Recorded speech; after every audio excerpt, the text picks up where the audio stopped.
Hello, America. Welcome to the Junto Podcast, where we promote the practical applications of critical thinking and bold creativity. I am your host, Edgar Mills. Thanks for joining us.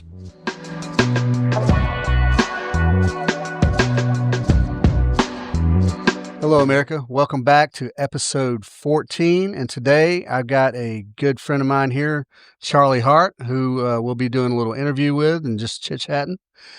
And yeah, that's it. Charlie, introduce yourself. Hello, America. I'm Charlie Hart. It's good to be here. All right. So, look, he's apparently understated, but he's been traveling around a lot in America lately. He's got, I think, what I like to refer to as wanderlust. I think you like traveling, right? I mean, is it, Yeah. or is it for a purpose? I know there's purpose. Explain to me, what's your definition? Wanderlust is something where, give us a definition of wanderlust. Yeah, you love to wander and explore. Okay. Yeah. As in wander, or as in wonder? Wanda. As in W-A-N-D, No. wander. Yeah. Wanderlust, yeah. I have a wonder and wanderlust. Okay. Both. Yeah, I find myself, I'm, middle-aged by now. I've always moved around a lot, and I have some pretty inspiring friends that have done similar stuff and gone out and left Australia and lived in the UK and Europe and America. And yeah, so I think I just got to a sort of a stage in my life where I was able to facilitate that enough to sort of get that lust, so to speak, Yeah. You know what I mean, where I was able to open that up. And I do find myself now when I get home planning my next trip. Yeah, it's awesome. pretty much straight away. Now, I don't know. I'm going to read. I've got a couple of quotes here I want to read because I love traveling too. Not that I'm a professional traveler by any means, but one's a quote by Mark Twain. You may have heard it. You may have not. Mm-hmm. And he says, travel is fatal to prejudice, bigotry, and narrow-mindedness. And many of our people need it sorely on these accounts. Broad, wholesome, charitable views of men and things cannot be acquired by vegetating in one little corner of the earth all of one's lifetime. Mm. Mark Twain said that. Mm. I agree with it wholeheartedly. Well, when it comes to bigotry specifically, from what I've seen, go to other countries and witness what their injustices are. Mm. You'll get a very big appreciation for America, quick. Yeah. I mean, coming from Australia, they're culturally pretty similar places, and their safety levels are relatively the same as well. I mean, you might find different areas in the States, pockets of meaner places. Yeah. But you can find that anywhere, really. But they're comparatively similar, in terms of their safety levels. The thing with traveling around, so I travel by myself, is that bigotry leads to fear, and fear stops you from doing, or bigotry is in a sense, it is fear. Arguably, yeah, from fear. Yeah. Yeah. So if you're sort of, when you're traveling around, if you're prepared to challenge those little pangs of fear, so to speak, you might be driving somewhere where you maybe never been before or whatever, and you got to, if you encounter someone, you have to meet them with an open heart, because that's the only way to go about it. And if you can do that, generally speaking, you'll bring that out of them as well, even if they are someone that might be a little bit on the edge. Well, as a traveler, especially when you're by yourself, like sometimes you might need something that you didn't know you were going to need, and that person might. So as a traveler, you're going to be more open and soft coming at somebody. And like you said, because you're more at the, you have something to benefit from people's generosity a lot more, I guess. You're out there by yourself. But as a traveler, you have to be very diplomatic because you meet different people. Mm. And I like to think I talk to everyone the same. I'm a direct communicator. I'm pretty much the same with everyone. I don't change my personality based on new people, but I might go a little softer or a little hard, depending on where I'm at, depending on culture, depending on who they are as well. Whatever. Yeah. Mm. Yeah, I think traveling will, I agree with Mark Twain. I think it will kill the narrow-mindedness and that kind of stuff. And almost just out of necessity, man. Almost just out of necessity. No, I mean, Is there a circumstance in which narrow-mindedness is useful? When you think about it, I can't really think of one. No, I can't unless you're already in a high conflict situation. Right? Yeah, I mean a protectionist, right? Yeah. If you're an isolation and protectionist, yeah, narrow-minded, whatever, you close in and live in your own bubble. But is that a benefit? I don't think so. I don't think so. No. Nah, I think being open-minded solves way more problems, or just helps you navigate the world better. All right. I mean, you've been all over. I know you have. Well, mostly the South and. Is it? Well, I mean, the world in general. You've been to where have you been? Where have I explored? I was lucky enough when I was younger to be moving around with a band a bit. So we went to Europe, the UK. I've also got cousins here in Texas. So we came out here. I came out here in my 20s for a wedding and a few other bits and pieces. I didn't start traveling. You know, I've been hung up on chasing a musical career for many years, and so I've traveled a lot within Australia. My mother's from New Zealand. I've been there quite a bit. Been to Vietnam. I've been to Singapore. So I've seen a bit of Southeast Asia. Never been to India or China or Japan. I wouldn't say well, by comparison to some. But when I go somewhere, I try not to do it as your typical tourist, where you're sort of there for a day at a time and you look at something and then you move on to the next place. I prefer to go to one place, spend some time there and get to know some people, and that's how you do it, man. Yeah, and 2 or 3 weeks, and circle out from there, as opposed to I find that it's better to try to live like to be in a place and just hunker down and be in that place for a while. You experience it more like a local versus a tourist. Touristy stuff is just, it's not even entertaining that much anymore. Yeah. It's like going to Florida and going to see the Disney. If you're out in the bush or something, if you're going for a hike, it's a bit of a different story. I mean, that's something else. Again, that's sort of like immersing yourself in a wilderness, or that's an adventure, man. Yeah. That's like if you're going to do stuff like that, that's not touristy stuff. No. That's going on a proper adventure. I mean, even in the Appalachian Mountains or wherever, never mind the old outback, where I assume everything wants to kill you, much like. Yeah, Australia gets a pretty bad rep there. No, it's not as bad as it seems. We were talking about sharks before. Yeah. There's lots of sharks, snakes, spiders, crocodiles. But they're not in. Australia's also one of the most urbanized countries in the world. Like 95% of the population live in the big cities. So there's critters there, but they're not there. Landmass wise, the critters own the continent. Yeah, the critters own the continent. Yeah, you're just living in the little fucking. Yeah, we're hiding on the coast. Yeah. I don't know, man. It'd be like I said. I used to be fascinated with it, and then Australia's kind of anti-gun policies and all kind of turned me off when I got older, but yeah, I think Australia would be wildly interesting. Now, I hate to invoke the name of Crocodile Dundee, but that turned me on to Australia for sure. Yeah. And Men at Work. Do you remember that band? Yeah. I come from the land down under. Yeah. Colin Hay, he spends most of his time out here touring up and down the West Coast. He does a lot of solo shows. Yeah. He's a great poet, great songwriter, very famous for that song, which they ended up getting sued for, by the way, because the saxophone solo, that is an Australian folk song, which was written, it's Kookaburra sits in the old gum tree. Okay, folks, technical difficulties as per usual. I'm sorry, I apologize to cut you off there. So we're back with Charlie, and we're on about the music scene in Australia and how, COVID definitely hurt it for sure, like it did everything else.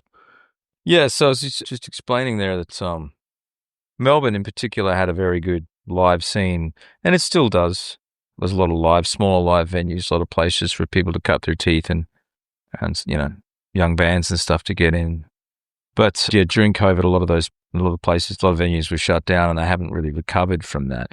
And previous to COVID in New South Wales, the state government, due to street violence, enforced pretty much a curfew on like what we described as lockout laws, which were venues had to at 12 o'clock at night. If you were inside, you could stay inside. No one could come into the venue after 12, and then by 2 o'clock, everything had to be shut down and done. So they basically, or something along those lines. It might have been 2:30, but they just all the clubs that were sort of doing that might turn into a disco or like people that come after work, sort of midnight thing, hospo crew, that sort of stuff, that would put bands on earlier on the night, no longer had the income later in the night to support the live music. So they cut that right back.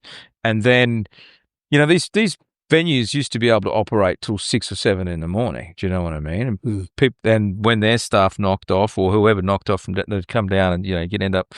So it really did destroy the night culture. And it was in Sydney, and they're paying for it now. They're actually trying to bring it. They're actually trying to pay people to sort of reinvigorate it and pouring all this money into it. But and it was, look, there was a couple of incidences. It was totally unjustified. There was a couple of young blokes about 18 months apart or 12 months apart that one of them got sucker punched. Fell over, had a head injury and died. A couple of kids died from this sort of street violence stuff. That's the sort of thing that happens in Australia. And one person, it's a pretty soft place. You know what I mean? Yeah. But Sydney's never recovered from that, and it never will. And since then, the way that we consume, including going to work, et cetera, the way that we're consuming and doing everything, we're not doing things face to face anywhere as much as we used to, and so we're not as good at it as we used to. And so, young people have got social anxiety if they go out and socialize in a gig environment. Yeah, they want to do it through their phone and TikTok and all this sort of stuff, and the interaction is too overwhelming for them, generally speaking. So.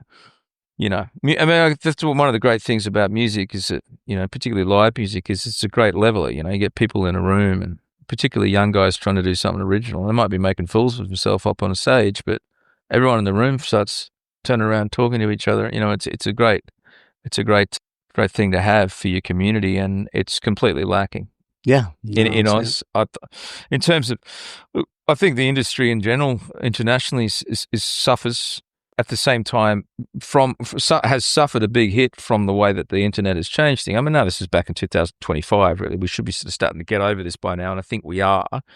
But it does bring a lot of advantages as well. You independent musicians, we were talking about that a bit earlier. You can get your stuff out to the world without needing it, necessarily be signed to a major label and distributed through a huge, marketing network through Sony or EMI or any of the old traditional labels that sort of held the control of the market, the gatekeepers to the market. And things also aren't necessarily they're no longer strictly broadcast on radio or MTV. Right. You've got all these other outlets, podcasters, whatever, you know what I mean? YouTube channels. Well, how many people are listening to radio and watching MTV? I mean, not many. I don't think. I think the internet's the way people consume, whether it's Spotify or whatever, or YouTube or whatever it is. Yeah, I think a lot of ex-gens they're listening to music on Spotify or Apple Music, but YouTube, like, it's a bit of a thing to get to sit around with your mates, or whatever, or share YouTube videos, things that you find. Yeah. It's interesting. You get to see, an interesting live performance or something like that. And that seems to be the way people are consuming their music a lot there. I can see that the competition of sitting and watching a dude do a live set on YouTube versus going to the pub and watching the dude do the exact same thing. I prefer the live version of that. Yeah. I once had a conversation with a guy. We were standing, and we were at a place called, I want to say, the Thunderbird Inn or someplace in Colorado. It was out beyond like Woodland Park. It was way out there anyway. And there was an open mic night, and there was bands playing, several that came up. And a guy got up there, and he was a bass player for one of the bands. Fucker had a 5-string bass, and he was doing some bass solos that were blowing minds, man. And I'm sitting there, and I'm enjoying it. And my man next to him, we're drinking, and I says, "This guy's a master of his art. He is a professional." I don't know what he's doing now or where he's been. He was old. I think he had played for several prominent bands, in fact. Right. I enjoy watching somebody who is a master of their whatever their craft is. And this dude was a master of that fucking bass, man. And he was killing it. You don't quite get the same thing watching the video. No. You can hear it, but you don't get the feeling that the guy was happening. I mean, the audience is part of the performance after all. Like, that's what, and there's different vibes, musician. man. It's like whoever you're playing, it becomes part of the feeling that you're generating. But a band can do the same show night after night, and it'd be a different vibe each night because of the audience as well. Participation or just excitement, just of the energy in the room or whatever. So yeah, man, I think the live music is. Now, when I was a bouncer back in the day, I got real sick of it real quick because I was always standing next to a fucking 8-foot speaker, whatever. But I always enjoyed live music. I don't think the internet. So I think possibly things ebb and flow, right? So instead of the internet being at odds with the little small guy, I think the live music scene will pick up sooner or later again. It has in some places already. I think it has already. I mean, there's on this trip here, what have I been here for 5.5 weeks now? I've been all around and met a guy called Casey Meikle. He's a fiddle player and he's into old time string music. And nice. There's a really strong community, people everywhere, all over Tennessee, Georgia, and Virginia, North Carolina, Virginia, that area, around the Appalachians, and further.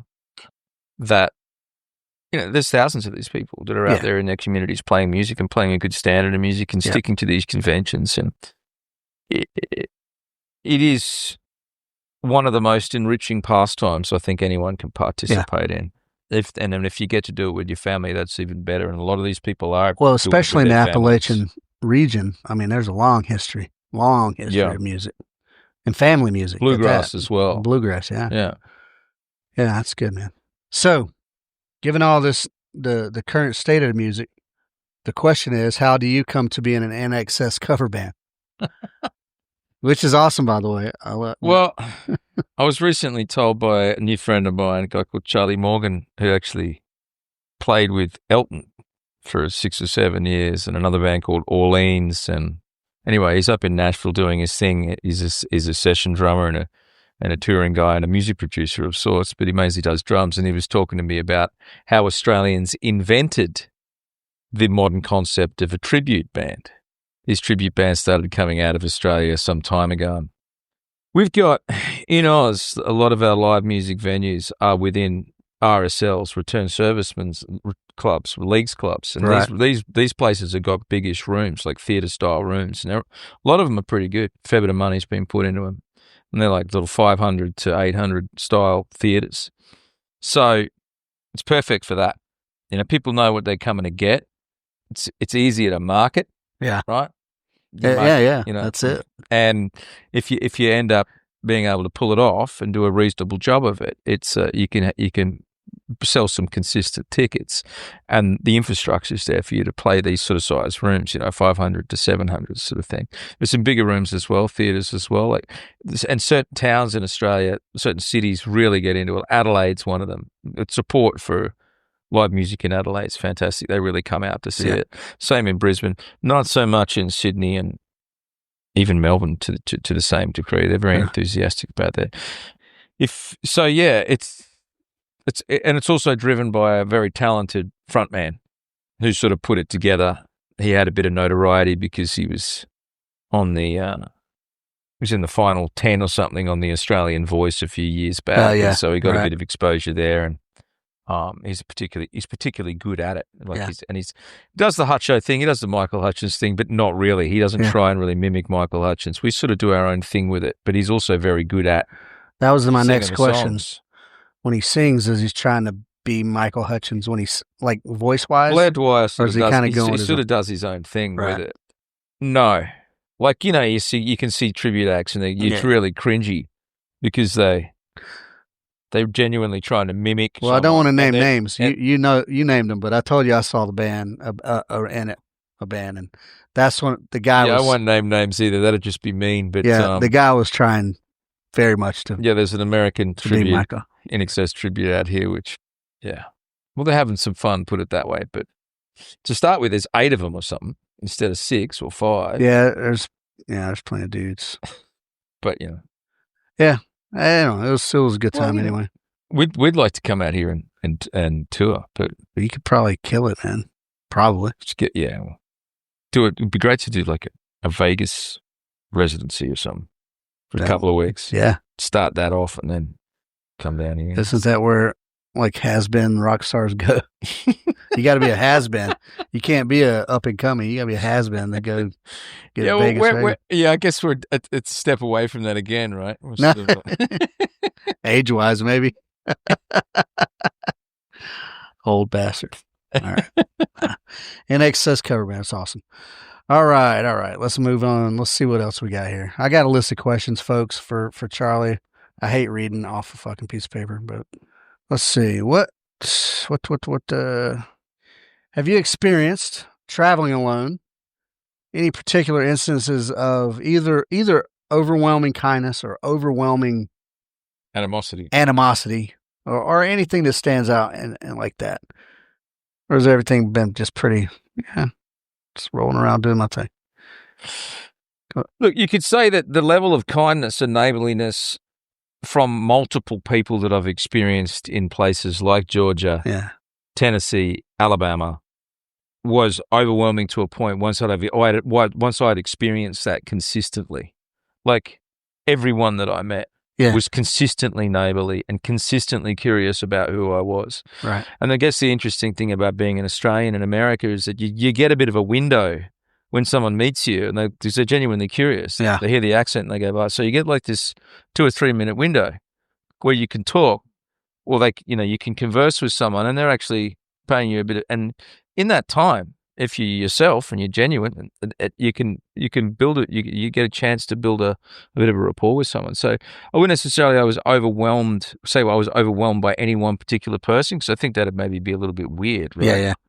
But I was moved by everybody's just the consistency of neighborliness, particularly in the South. That's good. And the South gets a bad rep, like internationally. It still gets a bad rep. Yeah, I know. And it's absurd. And it really is absurd. And it's just a bunch of very naive individuals. Well, most people default to a stereotype of some kind. So they stereotype the South for whatever, the Civil War, racism, ignorance, things like that, I guess. In terms of like any animosity, no, not really. There's a couple of incidences where I've gone a bit too far down a no-through road or something like that. Yeah. Someone said, come out and said, "Are you lost?" or something. But that wasn't too bad either. Well, what I hope, no gunshots, except out here. Yeah. Southern hospitality is a thing. Like that was a famous thing for a while. Like you can pretty much count on if you're in the South, some little old lady's going to say, "Hey, baby, what can whatever." But yeah, I find that these days most people, it's a negative thing, like ignorance, for instance, because like Alabama and Mississippi have very low education scores and stuff like that. And obviously that's not everyone, and obviously everyone doesn't. A lot of people have deep Southern accents for sure. But for me, I consciously tried to get rid of that. With the accent? Yeah. Now, I know I still have it, but not as bad as when I was young. Yeah, but because I don't want to avoid the bigotry. Right.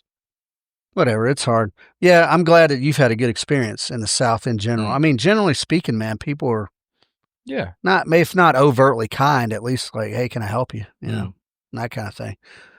And that's good, man. And I'm not sure, I don't know, maybe traveling up north, if you'd have got that same, it's possible. Yeah, maybe not. I mean, I have been to San Francisco and California. I definitely didn't get that there. So that was... When were you there? 2019. Oh, shit. That was just before the mass hysteria of COVID. Yeah, that's right. 6 months before or something like that. I was in San Francisco once in the 90s. It was after the earthquake. Not directly after, but like a few months after. Yeah, I didn't get a sense of overwhelming kindness from anybody. The people I was visiting, we were friends. But I thought San Francisco was a genuinely interesting city. Yeah. I liked it. I thought Alcatraz and the pier and all that shit I thought it was cool.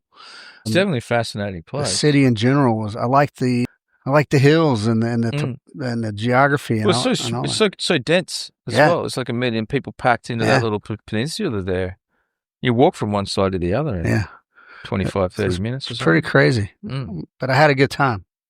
All the things about San Francisco in the modern day, I have no desire to go back there at all, but I don't know. I'm just going off what I'm seeing on the internet, which is you can take it or leave it. Well, downtown's just flooded with it's basically a tent city. Homeless shelter, giant homeless shelter. I was like that in 2019 when I was there. When I was leaving on the day that I left, I encountered a fellow he seemed to be suffering from some form of paranoia, some sort of mental illness. I don't know what was going on, but we got a bit of eye contact from the guy, and I was in a hurry because I was getting out of there. Yeah. I'm getting ready to go to the airport, and he tried to stop me to do something, and I just I shrugged him off and said, mate, I can't stop. I've got to do something. And because I didn't give him the time of day, he started getting aggressive. So I just sort of quickly put a bit of space between me and him and walked into the place where I was going to and shut the door behind me, and he didn't come inside. Yeah. That was a threatening experience. Yeah. The night before I went out and walked from one end of the city to the other without thinking about it. I realized I got a cab back because it was a bit later. I went to a jazz club called the Black Cat, I think, or the Night Cat. Night Cat? Yeah. Great little club. But yeah, that was an eye opener for sure, particularly as an Australian. There's people camped up along the street all way, the whole way. I was in San Diego probably in, I don't know when, 2010 or 2012 or something. San Diego's awesome as well. I was amazed at just homeless guys on the sidewalk at major buildings. Just sleeping bags stretched out. It was bizarre. It was very bizarre, man. California could be the greatest state in the union. They got everything, man. They got it all. Mountains, redwood forests, desert, Baja, surfing. All the great farmland. Skiing, wine, and even Hollywood. I used to be enamored with Hollywood. Now it's kind of gross, but I used to love the movies and all. And I don't know. Anyway, Hollywood. California. Yeah. Tragic. It's a tragedy. That's a modern tragedy. Yeah. All righty. Oh yeah, because you're a bit of a Renaissance man. So balancing music, as grown-ups, we know we got to have priorities, right? But how do you balance like your music and then your other endeavors, like contracting and things, construction or whatever, all the things you do? One, what's the priority? And then is it you love the hustle, you love the business, you love doing it, or do you get like sometimes bogged down? I think, well, number one is to be able to be self-reliant. If you can't be self-reliant, then you can't build real self-esteem. Right. So I think working as a musician and trying to facilitate that ambition and that creativity, the financial limit, like the financial instability behind that got me used to a level of anxiety around that I don't think other people get used to. So that, for one, desensitized me to that. I got used to living week to week. And then you get used to banking on your talent, or not your talent, but your work. The fact that you know that you've got a bankable skill if you can go out and get the work. I mean, that's a standard thing, but you can't go out and get a 9-to-5 job. There's no such thing. You got to have 20 different negotiations with 10 different small business owners a month. Yeah. And then you got to go collect your money. You got to make sure other people get paid. You got to pay this. So there's a certain level of hustle, I guess, that you get used to. And then once you get sick of being broke all the time, that's a bankable skill. That management that you learn how to turn something to do something with absolutely minimal resources. Yeah. And So you don't necessarily spend money to make money, though. I mean, that's the saying, right? You got to spend money to make money. Yeah, true. But you can also put your sweat into it and put your smarts into it and do it for as cheap as possible. So I guess you just get really resourceful. And then through all the hospitality connections that I built through music, through gigging and all this sort of stuff, and I'd actually worked in bars, and I'd had labourers jobs and stuff over the years with builders, and whatever, you'd pick up work where you could. And I actually I hadn't really developed any trade skills because I was just as a labourer, on a shovel or whatever. Right. I wasn't doing it enough, or wasn't investing in it enough for someone to be bothered to teach me some more skills. So that it wasn't until I started doing that a little bit more full time. Like I'd do it for 3 or 4 months at a time, full time, instead of a couple of weeks here and there or whatever. Started to build some skills there, and then the hospo things, and then those hospitality connections started to connect up with the construction connections, and I started to move more into, I did a maintenance thing for a pub group for 5 or 6 years, where I did a lot of maintenance for them, and then I had a friend of mine that sort of helped me through it as well. He was an artist. He out of high school, he went and did fine arts, great painter, and then he was in construction as well and design. He had a design construct business, and he ended up building houses and stuff with his dad with a builder's license, et cetera, et cetera. So his experience that I built up over the years, he's a very good friend of mine as well. And we used to use it as a bit of a rehab as well. Like, you know what I mean? You'd be tired as fuck. You'd be, you hadn't been treating yourself properly, and so you'd go and get a construction job for fucking 6 months and put some money back in the bank, blah, blah. So, but in my late 30s, that, or even early 40s, those things started to combine. And because I've always been a pretty straight shooter and honest person, I was also able to be trusted in situations where a lot of people can't be trusted. There's alcohol and booze and stuff around. People start acting out, what I mean? So I was able to sort of maintain a level of trustworthiness in those more loose environments, so to speak. Right. And so that and I had that reputation. I've always had that reputation. So that I started to get given positions of a bit more, guys with restaurateurs and stuff started to get me to do some commercial fit outs and stuff with them. And then I ended up managing those things. I ended up doing a bit of that myself as well. And also I always needed somewhere to practice. So I didn't want to hire a rehearsal room. I'd get a commercial space and build a rehearsal studio and build another one next to it so that I didn't have to pay for it, that sort of thing. Yeah. So I did that like 5 or 6 times. It was just an accumulation of that over the years. But always in the background, there's always been this 20 hours, 25 hours a week, 30 hours a week, trying to make it in music, trying to do something, always gigging. I've always had, there's been maybe 1.5, 2 years out of that my entire life since I was 18 that I was out of that, you know what I mean, that I took a break from. Yeah. That's been pretty constant. And that's one of the reasons why I'm here in the States is, having come to Nashville 18 months ago with some friends, we did a bit of a road trip from Colorado. As soon as I came to Nashville, I was just like, there's something about this place. This feels like a collection of like-minded, semi-like-minded, or at least people that there's enough people here trying to do it that, about 10% of them are hardworking enough to be able to pull it off. So it's. Well, I like one of the things you just said. You said talent, but then you said hard work. I'm of the strong belief that, as a youth, you might have some talent. Yeah. But if it doesn't translate, if you don't put the hard work in, it's not going anywhere. It's not going to do anything. Totally. I think when I was young, I had a talent for drawing and stuff, and I never developed it. That's it. I didn't put the hard work in. It's arguable that maybe the skills that you may still have some of the and your shooter. Now look, because that's a similar, like being able to. But just like artistic talent, shooting. Some people say, "Oh, I'm a natural," but if you don't work on it, you're not gonna. You're not gonna get good at it. You're not gonna get among the best at it. For sure. So everything, I think, even music or even technical skill, it's hard work versus talent. Yeah, it helps to have a little natural talent for sure. But if you don't develop that on your own, like you have, then it's for nothing.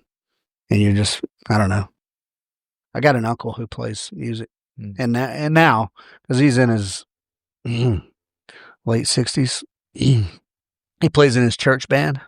And I think him and his homies go out and play some like VFWs or something once in a while.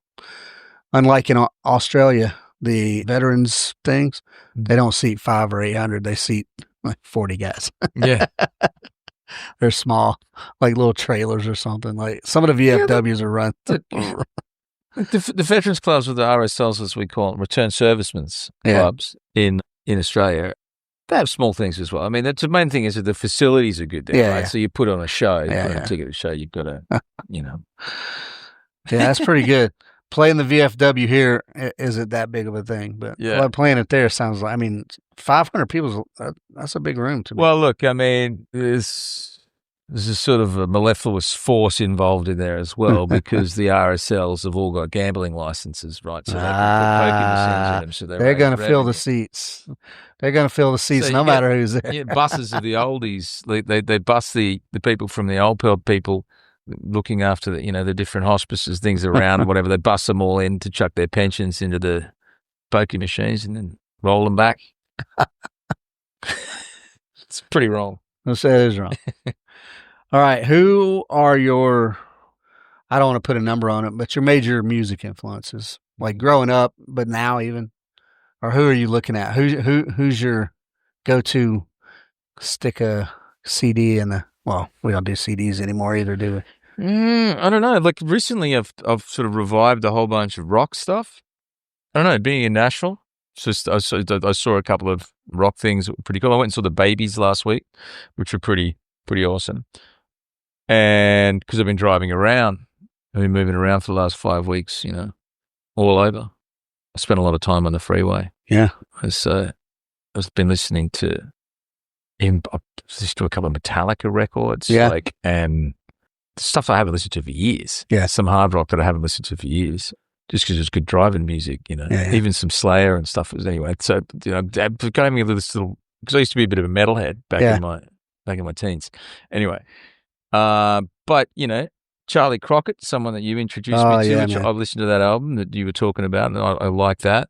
And the old time music, I went and saw quite a bit of that while I was in Nashville. I went to a fiddlers convention over in Mount Airy in Virginia, North Carolina, a couple of weeks ago, and that was a fascinating experience. I met a whole bunch of people that are doing that as well: banjo players, fiddle players, bass players. Yeah, it just fantastic stuff. I don't know, when you make music, it's a different thing. It's almost like you're not necessarily, it's more like you're exploring something out of curiosity as opposed to you're not necessarily drawn to it. You're like, what's that? I haven't heard that sort of style thing before. So it starts to be, I don't know. I do day to day, like as well. I find myself enjoying a lot of silence as well. Yeah. Like I actually quite like driving, and like this don't, I empathize. Yeah. Sometimes silence is golden. Yeah. Yeah, for sure. I like a good, now it's not exactly silent, but sometimes I'll go on a bike ride. You can hear the tires on the road, but that's it. But is it a push bike? Yeah. Yeah. Yeah. That's the perfect speed to take, I reckon. It's one of the to take in the world on a push bike. Yeah, that's a great way to cruising, do it. like walking's a bit slow.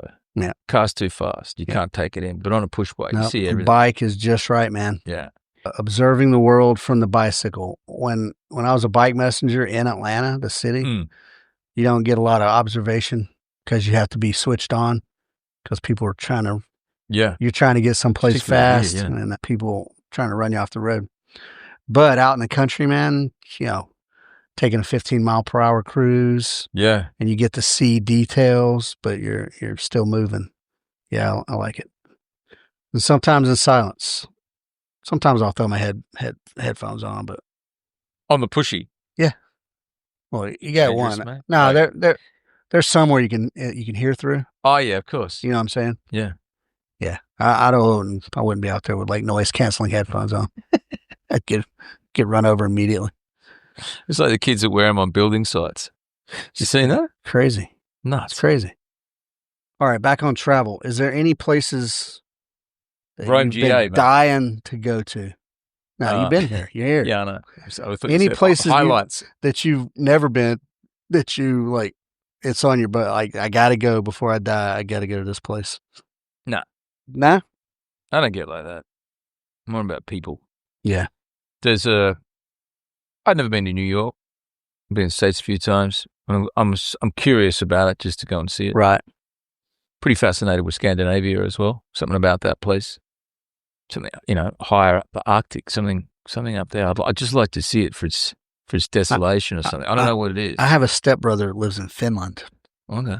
How he got there, I have no idea. Why he's there, I don't know. Go and visit him. I wouldn't mind that. Like I said, we're not cold weather people, but I have a fascination also with that part of the world. Maybe it was Empire Strikes Back or something. Yeah. The first scene of On Hoth. Yeah, well, I don't know if there's any place I'm dying to go to. I would love to see, but I think that I like that it's curiosity more than anything. Some of the Pacific, I got a mate who's a really canny guy. He's a New Zealander, and he's a boat guy. He's a harbour master. He was doing the fly in, fly out stuff in WA, dredging sea channels and stuff at the big mining ports up in northern Western Australia and northern Queensland, and got a lot of experience there. Accumulated a bit of cash, came back to Sydney and started a charter, bought a iron hull boat, converted that into a little charter for Sydney Harbour, and started taking backpackers out and little party boat, and then moved that, expanded that, matured a little bit, started to mature a bit, and then he got another boat. He's since moved to Vanuatu, and he bought some land on Vanuatu, and he's putting in a little cyclone mooring, and he's building a little resort there, little compound sort of vibe, and chartering, he's got his one of his boats that he had on the harbour in Sydney. He sailed it there, he motored there or whatever, got across there. I don't know how far it's quite a way. So 2,000 nautical miles or something. It's quite a track. Yeah. But I'd like to see some of that. I'd like to see some of those Pacific Islands. I've never been there. My mom's from New Zealand, and I've got a bit of. I would like to see that. Yeah, that's. I've got a curiosity about that. I've got a curiosity about the Polynesians as well for some reason. I feel a bit of an affinity. There's a lot of Maori and Cook Islanders and Tongans and Samoans in Sydney. Yeah, and people I've always sort of got along with. There's something about them. I don't know. So I'd like to go and see where they're from. Yeah. And some of those interesting people that, these huge dudes that are just like, they're generally pretty gentle. I mean, general. Some alcohol into until you, until you booze them up, and then they'll beat you to death. There's some brutal, Samoan types. Yeah, they can be. I know they got a bit of a bad. Guys, there's definitely a bit of a bad rap stereotype wise, and you do see it, but the vast majority, I mean. So I'd like to go there and maybe go and see Vanuatu, but again, it's pretty unstable. Parts of it are pretty unstable at the moment. There's a lot of stuff going in that area. China's sort of coming in and investing and building seaports on different islands and making these sort of deals with local governments, and then so there's.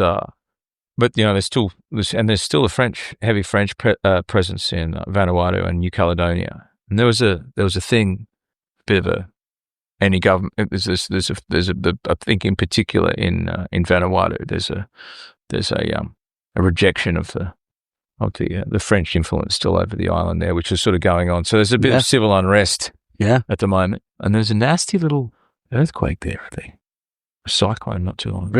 Really? Yeah. Been dealing with a bit of shit.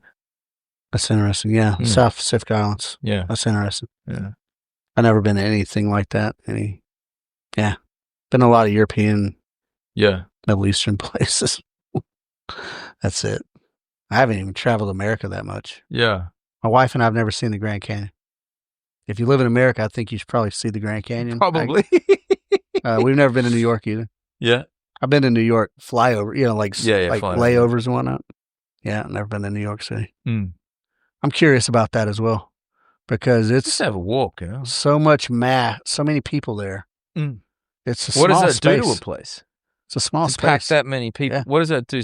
Like spiritually conscientious to a place? It's hard to say, man. You know what I mean? Like in the 70s, New York was famous for the crime. I mean, infamous for the crime, and it was horrible. And gangs were running the streets, and just shit was run down. Like the whole city was run down, except for where the rich people lived. That's turned around for sure. But I don't know, man. Like you hear about gangs, and they got their little 3 square block radius, and they don't go outside of that, and nobody goes in. So it's weird. New York Where do City you know where those itself. boundaries are when you're not from there? You know what I mean? 1 minute you're walking down Yeah. one street and then you've taken a.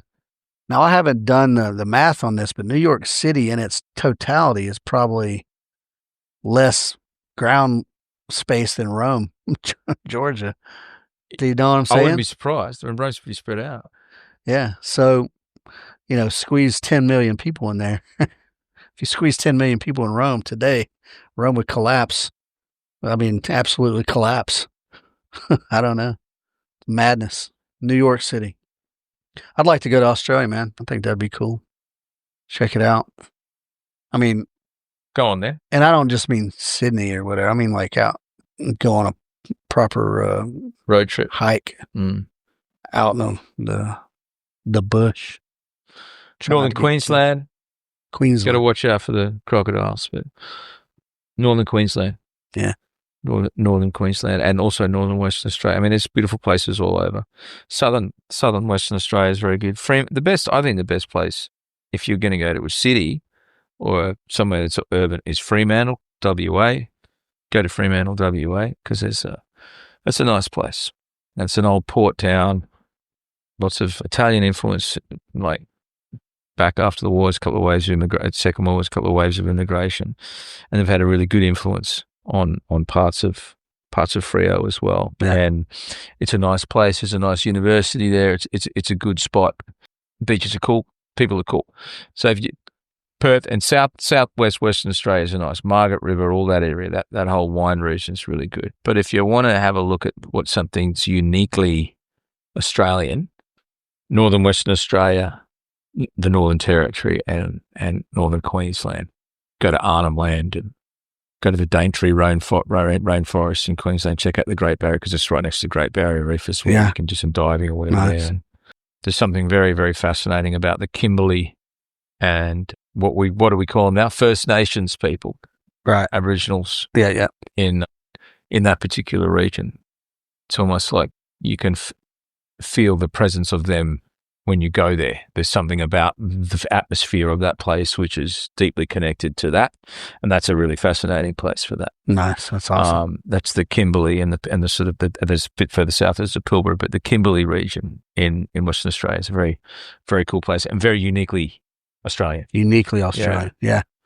That's what you need when you travel. You got to see what makes a place what it is. Don't get bitten by a taipan. Oh, don't get bitten by anything. Avoid everything. But here's what I've found in my travels, though. Like some places may look different, or there may be, urban, like Seoul, South Korea was just packed, high-rise buildings everywhere. Shit was 24/7. There was always restaurants open and things open. People always coming and going, buses running all night long, etc. But I found, even in Germany, even in Afghanistan, even in Korea, as people are generally the same, and not cookie cutter the same, but they'll treat you like you treat them. Mm-hmm. They're generally, It's generally how it goes down. if generally kind, you know what I mean, and they're generally helpful, generally. And I've had awesome experiences in every place I've ever been, meeting local people, because most of them, now Germany, sometimes they're kind of assholes, In what way? Go on. Well, generally speaking, I would say Germans don't care for Americans too much. Yeah? I'd say that because of the American soldier presence. I guess, there was such a presence for so long after. And during the 20th century, it was a... And it's not to say it isn't earned, man. You can get over there and do a lot of hard drinking and terrorizing the place. And so I think badly behaved American soldiers will create that. Yeah. I think it's similar in Japan, Okinawa, where there's a Marine base. I think the Japanese don't care for the American soldier or Marine, but generally speaking, everywhere else. Yeah. Well, I remember mentioned Fremantle before. It's where I used to live there, and there used to be a big naval base there. There was access to the Indian, and you come around the south, come around the bottom of Australia, and stop in Fremantle. Fremantle used to be a big U.S. naval base. Not so much, not for a few years now, but I think they're thinking about reinvigorating that as a thing. But we used to get every 6 weeks to be a big aircraft carrier come in, and the guys would get 3 days leave, and they get off the boat flush with cash. Just go fucking go ballistic. 3 days drunk. We used to busk. We'd be busking, and we knew when they were coming in. So this was like 93, 94, 95. So Nirvana had just come out and Soundgarden, and we'd always put out a few Gunners covers or something. We'd get down there, and my brother would sing. He had a really high voice and play all these grunge covers, and they used to throw 50s at us. We were like, fucking all right. We didn't mind. That's pretty good, man. Getting $50 bills. Yeah, I mean, it didn't happen that often, but that's funny. Might, depending on how drunk they were. Yep, the American soldier and sailor. Yep, I've been a part of that. I'm not speaking from a point of innocence here. Yeah. I've been that guy. Yeah. Anyway, traveling, yeah, it's awesome. Traveling. Well, being in another place is awesome. I hate traveling. Aircraft. I don't like. That bit's not the whole too good. process Cars are okay. of the airport, coming, going, the whole thing, being on the plane. It's all miserable. Yeah, that's the good. The seats are. Now I don't do first class, obviously. Yeah. No, I'm in cattle class, man. I'm in economy. One time in my career, I got upgraded to a first class seat. Wow. It blew my mind. And it was overseas, so yeah, it's a totally different experience. Just a whole nother. Yeah, I got upgraded by a mate. Man! At one point, I was just like, "What? You get a bed?" Yeah, I never seen anything like it. I was so like, I could sleep. Yeah, it was amazing. That might change my attitude on travel if I did, but who can afford to do that? Yeah, exactly. But who can afford to do it? All right, I got another quote from a fellow. I had to look this guy up. His name's Miguel de Unamuno. Unamuno. Okay. And he's a Spanish writer, philosopher from late 1800s. Fascism is cured by reading. Racism is cured by traveling. You put any stock in anything. Now, the comparables here to Mark Twain and what he said, I think are very, very close anyway. Do you see that as being true? Definitely. It's a much simpler way to put it. Mark Twain's a little bit more poetic. Yeah. But look, racism. Yeah, I'm curious about it in Australia, for instance. Racism is because I know. I think there's a lot of confusion around basic tribal instinct that we all have to look after our tribe and affiliate with whatever that is. You know what I mean? So there is, and that is conflated. That natural feeling has sort of been hijacked, by the postmodernists to weaponize the idea of racism. Yeah. It's weaponized these days. So it's totally normal. I mean, you come up across a girl the first time, in your life, and you wouldn't say that you're necessarily racist, but you're fucking scared. You know what I mean? Like, it's just anything that's different, anything that's outside of your environment, whatever. And I think the more that societies become integrated, the more the kids grow up in an environment in which different races are there, right? But you try and integrate a bunch of people with another bunch of people just off the bat without any sort of attempt to, and you bring a kid that's never seen, you put a black kid in a white school, predominantly white school, all the other way around. That kid's going to be naturally wary. Okay, that's not racism. That's just your basic sort of survival instincts going, I'm in an environment and I don't know, I've never seen this before. Right. Now that's a totally natural, normal feeling. And look, people feel shame for that immediately. And you shouldn't feel ashamed for that. Right. Because it's a normal feeling. What we do as human beings is, use our brains to process those feelings. Right. And at least you'd hope that's what's something we could strive for. But just blanketly sort of saying that anyone that has any sort of opposing feelings or natural sort of things about someone that's different is racist is completely unfair. And look, racism is something you develop. over time. I believe it's a learned. It's a learned thing. Yeah. And kids might be a bit wary of someone different, or a bigger person, or someone like that, whatever, or even someone who's got a physical handicap. They immediately, oh shit, what's that? That's weird. I don't understand that. It's it's learned. Yeah. And people say that Australia's look. We had an interesting referendum a couple of years ago, which we called The Voice. Okay, now this was something that was put together by the left wing government in Australia, which was framed as a voice to Parliament. Okay, but what they were actually doing was they were taking some government appointed representatives of local councils and giving them a little seat in the capital to determine, as a satellite to all these places, who was able to speak to the government.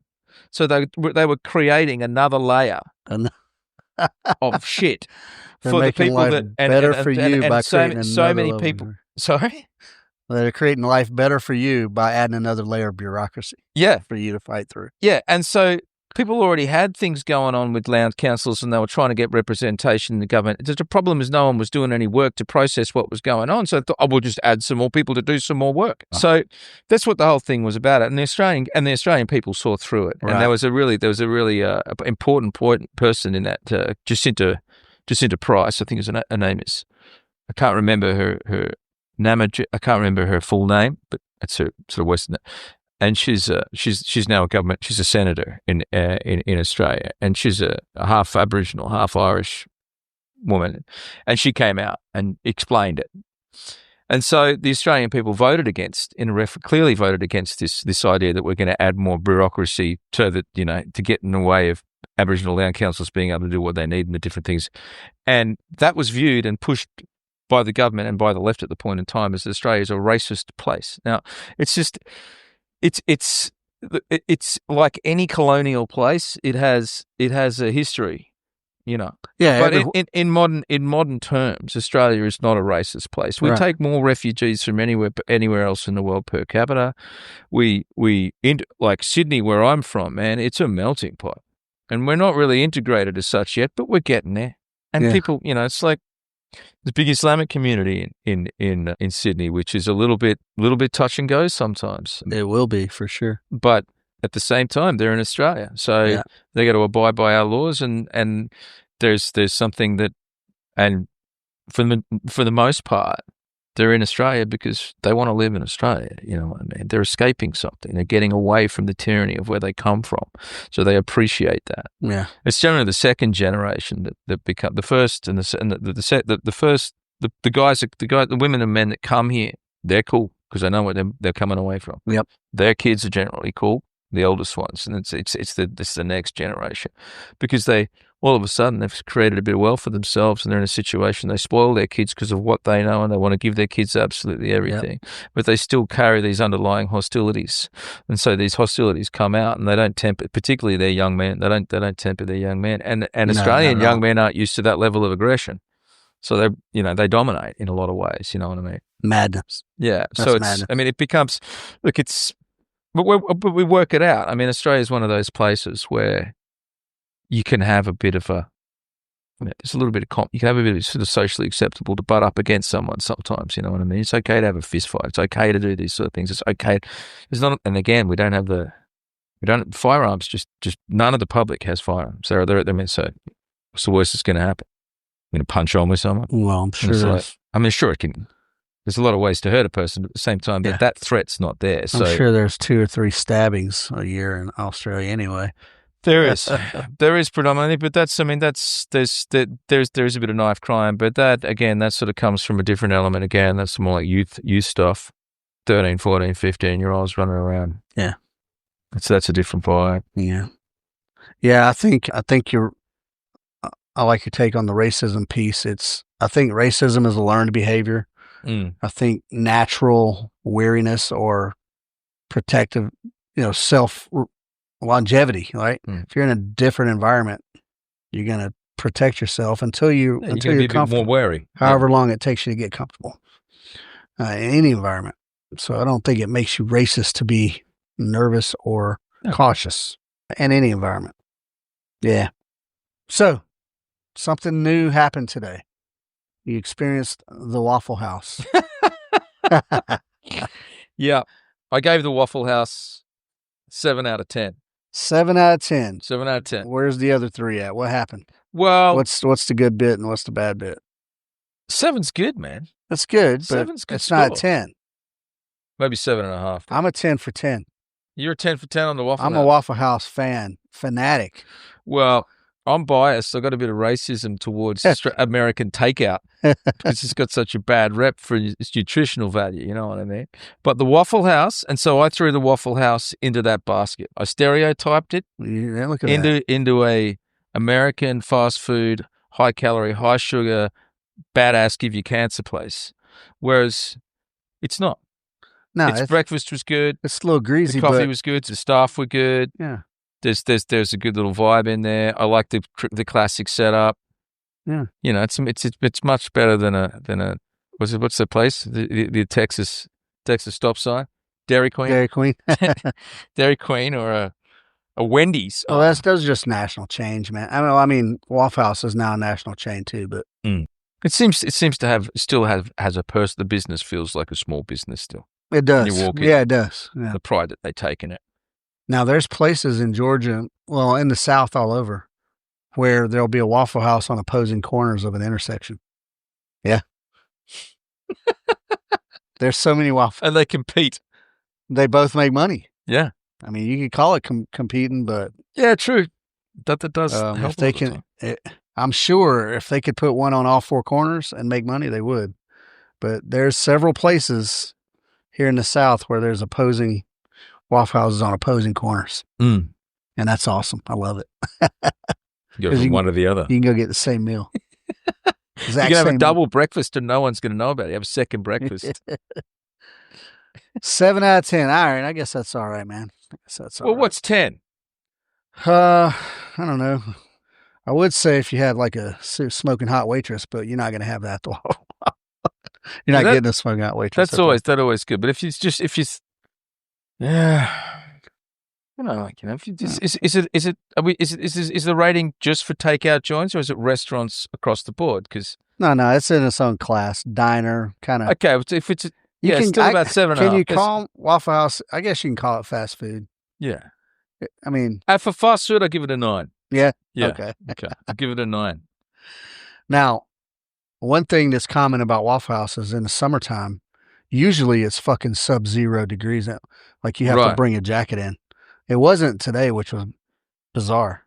So normally they got the AC fucking cranking. Mm-hmm. The windows are all, the condensation on the windows. Yeah. And it's about 38 degrees in there.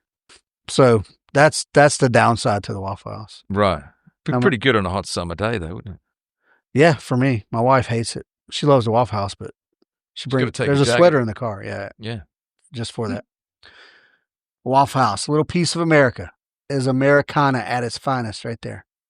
Yeah. And it was a small business. And they're a chain now, but like I said, I don't think they're further west than Texas. I don't know how many. I don't think there's any up north. There might be one in Illinois. Mm-hmm. You know what I mean? So it kind of emanates out from the south and then dissipates. I love the Waffle House, man. Yeah. I love the Waffle House. It's a staple. What else, man? What else is hot? So what do you got coming up next? When's the next time you're playing music? We're playing in Brisbane in Queensland. We're doing a double header with the Australian Queen show. I'm playing an INXS tribute act called Don't Change.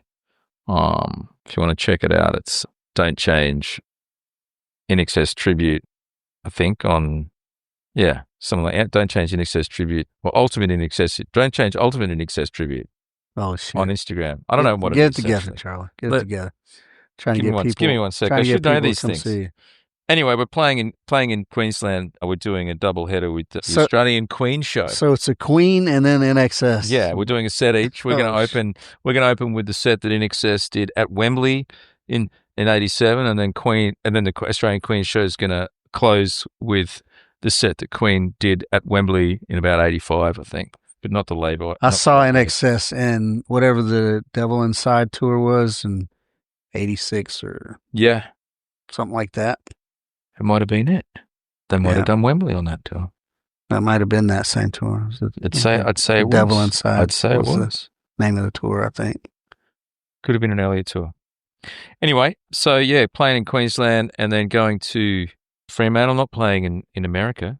When are you coming to Anytime America? Ever? soon. Never? Yeah, it's Don't Change INXS Tribute. There you go. Yeah, there's the handle. Don't Change INXS Tribute on Instagram. I'm off. I'm back to Sydney tomorrow. Yeah. Flying out of Atlanta. Been there for 6 weeks.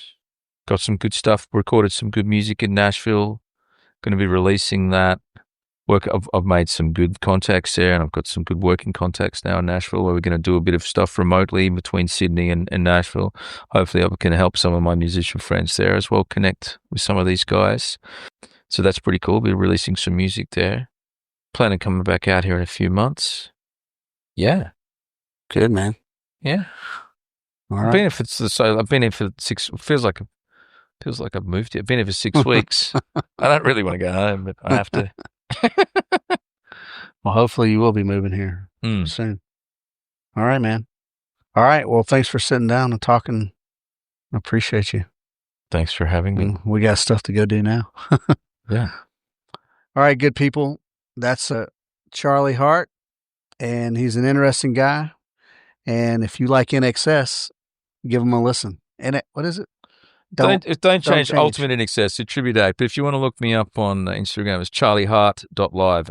HEART, as in your heart. Like charliehart.live. Yeah, charliehart.live. And yeah, go listen to some INXS anyway, because I don't want to say they were an underrated band, but in America they had a few big hits, but they had a body of work that most people haven't heard. Massive. Yeah, massive body of work. That's true. And let's see what's coming up for OSS. We got Dynamic 2-gun. No. On July 5th, we have a Sons of Liberty 2-gun match. That's what's coming up. So jump in that. And then we got some workshops this month, or for July, pistol and rifle. We have a wild card day. And then August is going to be 2 workshops and a wild card day as well. So if you think you can shoot guns and you want to come out and try to shoot the the Blackjack 33 challenge to earn yourself a coin, come on out and do it. No one has earned a coin yet. It's a very challenging set of drills. There's 6 stages in total, but I bought all these coins and no one has one yet. So come out and shoot the challenge with us. Other than that, please give us a look on twoteamguys.com for some scenario adventure-based teamwork and leadership development training.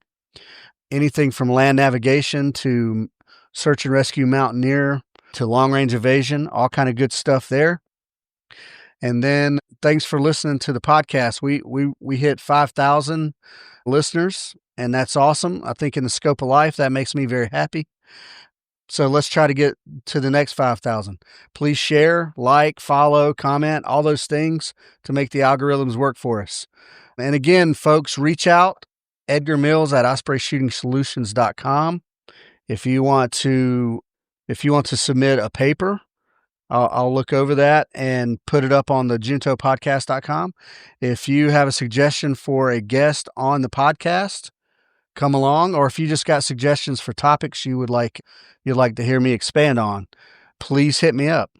And once again, if you're a homie out there in need, if you are having hard times, PTSD or whatever else, please reach out to Edgar Mills at ospreyshootingsolutions.com, and we will help you get to the right places.